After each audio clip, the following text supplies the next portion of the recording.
Salut à tous, aujourd'hui sur TechNesh, on est dans le sud, mais ça on s'en fiche complètement. Je voulais surtout partager avec vous l'une de mes passions, le jeu vidéo. Et justement, en ce moment c'est la Paris Games Week, le salon du jeu vidéo, et j'y suis allé pour l'ouverture le mercredi soir. La Paris Games Week 2016, c'est tout de suite sur TechNesh.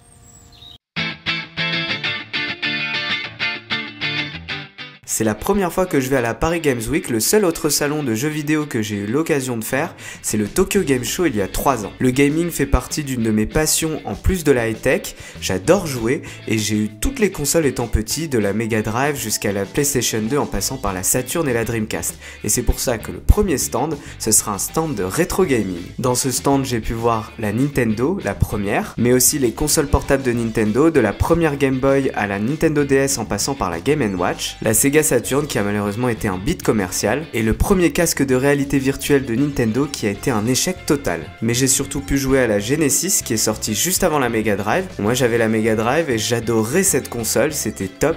Du coup je me suis éclaté comme un petit fou au jeu Micro Machines. Avant d'attaquer le cœur de la Paris Games Week, je suis passé par les PC gamers et j'ai trouvé quelques perles comme ce PC où il y a un vrai clavier. Bon, j'ai pas regardé le poids mais je suppose que c'est très lourd, par contre les performances sont au rendez-vous. Encore plus original, ce Omen X de HP en forme de cube, et là encore qui offre de très bonnes performances. Mais j'ai surtout eu le malheur d'accepter le challenge de la Torture Chamber d'Omen. Alors que vous êtes confortablement installé en train de jouer à Rocket League, vous faites asperger et surtout le siège tourne dans tous les sens. Du coup j'ai eu la nausée pendant tout le salon. J'ai continué mon tour des PC gamers avec Lenovo qui proposait aussi sa sélection, mais aussi Acer et ses ordinateurs Predator destinés aux gamers là encore. Mais ce qui m'intéresse particulièrement, c'est l'autre pavillon dans lequel on trouve tous les jeux des constructeurs Sony, Microsoft, Ubisoft ou encore Square Enix. Et justement, le premier stand où je m'arrête, c'est Square Enix où j'ai pu voir Rise of the Tomb Raider tourner sur PS4 Pro, mais j'ai surtout pu prendre en main le dernier Deus Ex sur PS4 Pro. Et le moins que l'on puisse dire, c'est que j'ai pas trop accroché à l'expérience. En plus, je me suis fait tuer très rapidement. Donc, on va pas rester ici très longtemps. Direction Ubisoft pour voir Watch Dogs 2, la suite du GTA-like, mais avec des possibilités de hacker n'importe quoi. J'avais eu le premier, je trouvais le concept intéressant, mais par contre le jeu un peu moins. Première critique de cette présentation, on pouvait pas jouer au jeu, c'était en mode présentation magistrale du jeu devant un amphithéâtre. Et surtout ce que j'ai vu ne m'a pas du tout convaincu. Alors oui c'est très beau, mais franchement en termes de jeu et d'intérêt, c'est pas encore ça. Du coup j'ai même pas attendu la fin de la présentation, direction la sortie pour moi, pour aller voir d'autres jeux sur cette Paris Games Week. Justement côté Xbox il y avait pas mal de jeux jouables, à commencer par Gears of War 4 qui est déjà sorti mais auquel je n'avais pas encore pu jouer. Après une courte session de jeu, j'ai trouvé cet épisode pas mal du tout, donc peut-être que je l'achèterai d'ici Noël. Mais un des jeux que j'avais adoré à la sortie de la Xbox One, c'est Dead Rising 3, et c'était l'occasion d'essayer ce 4e épisode. Les graphismes sont bien meilleurs et je me suis éclaté, donc là encore peut-être un achat pour Noël. On continue notre tour sur le stand Xbox et on voit en face Titanfall 2 qui est un des gros jeux attendus pour cette fin d'année. Malheureusement il y avait un peu trop de monde donc on passe notre chemin. Et pour terminer comme il se doit ce tour du stand Xbox, une photo pour les 15 ans de la Xbox. Et maintenant que c'est fait, on va pouvoir aller voir le stand PlayStation. Sur le stand PlayStation, on pouvait s'essayer à la réalité virtuelle avec le PlayStation VR. Sympa, mais moi ce qui m'intéressait vraiment c'était Horizon Zero Dawn et Last Guardian. Malheureusement il fallait une invitation pour essayer ces deux jeux donc c'est vraiment une déception. Du coup tant pis pour les exclus Sony, je suis allé voir le stand Battlefield 1 que j'ai trouvé impressionnant. Il y avait un nombre de joueurs incroyable mais là encore beaucoup de queues.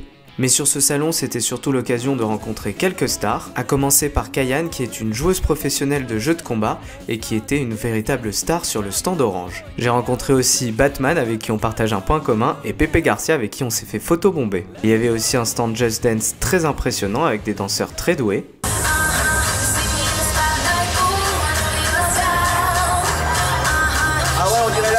C'est bon ça! Mais j'ai surtout trouvé le seul téléphone mobile du salon où il y avait cette fois-ci pas de queue du tout. C'était le Asus Zenfone 3 Deluxe. La fiche technique est impressionnante, le prix aussi puisqu'il faudra compter 700 €. Personnellement je suis pas fan du design mais le produit est très bien fini. Mais ce qui ne m'a pas du tout plu c'est la surcouche. Bon après chacun ses goûts, moi personnellement ça me plaît pas. Mais en dehors des smartphones je suis allé voir les nouvelles innovations proposées dans le jeu vidéo. Et l'innovation la plus intéressante c'est le boîtier Shadow qui est une sorte de client léger. Contrairement au PC traditionnel, votre matériel ne se trouve pas dans ce boîtier, mais à distance, dans l'entreprise qui a conçu ce boîtier directement. La formule est simple, vous payez un abonnement mensuel de 30 € par mois et vous bénéficiez d'une très grosse configuration moyennant une très bonne connexion internet. Avec cet abonnement, vous pourrez jouer sur n'importe quel device en vous connectant au Wi-Fi par exemple à votre boîtier Shadow. L'idée est excellente et très futuriste, par contre elle est victime de son succès puisque les abonnements pour Noël 2017 ont tous été précommandés et il faudra maintenant attendre mars 2017. Dernière précision, les jeux ne sont pas la seule utilité de ce boîtier puisque vous pouvez très bien faire de la bureautique et dans ce cas-là, pas besoin d'avoir une grosse configuration internet. Et en plus, avec sa taille réduite, il sera facile de transporter ce boîtier moyennant une connexion internet là où vous vous trouvez et un écran. Dernière initiative qui m'a beaucoup plu,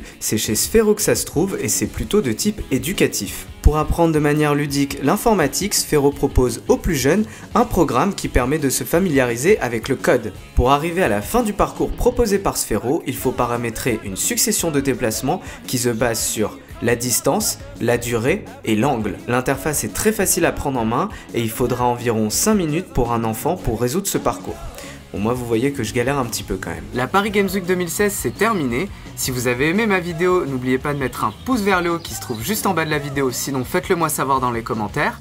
La semaine prochaine on aura le test du Google Pixel pour revenir à nos premiers amours, les smartphones. Et en attendant je vous dis à bientôt sur TechNesh.